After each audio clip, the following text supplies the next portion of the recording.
¿Cómo auscultar la región pulmonar? Te explico. Primero tenemos que colocarnos nuestro estetoscopio. Sabemos que con las olivas hacia enfrente, porque la curvatura del canal auditivo está un poco hacia el frente. Supongamos que tengo el estetoscopio en los oídos, ¿sale? Lo voy a poner aquí para poder escuchar. Ahora voy a tomar la campana del estetoscopio y voy a dividir el pulmón en tres secciones.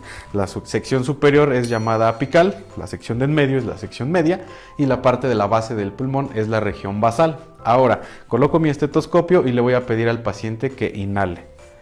Inhala, exhala. Y después me voy a ir hacia el pulmón contrario. En la parte media le pido al paciente que alce el brazo. Inhala, exhala. Y me voy a ir hacia el lado contrario. Después, en la parte posterior del paciente, le voy a pedir igual al paciente, voy a irme en región apical primero. Inhala, exhala.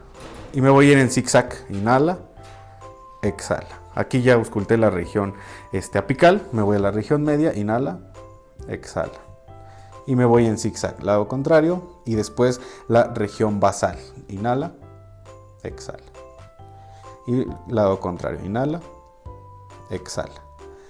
Y de esta manera yo puedo auscultar y saber qué tipo de ruido pulmonar está teniendo mi paciente. Existen sibilancias y existen crepitancias, y así yo puedo entonces deducir si necesita de un broncodilatador o no, porque la flema generalmente se va a estar estancada o se va a atorar en el bronquio del paciente y regularmente va a generar ese tipo de ruidos y el paciente va a tener dificultad respiratoria. Y así es como se ausculta un pulmón.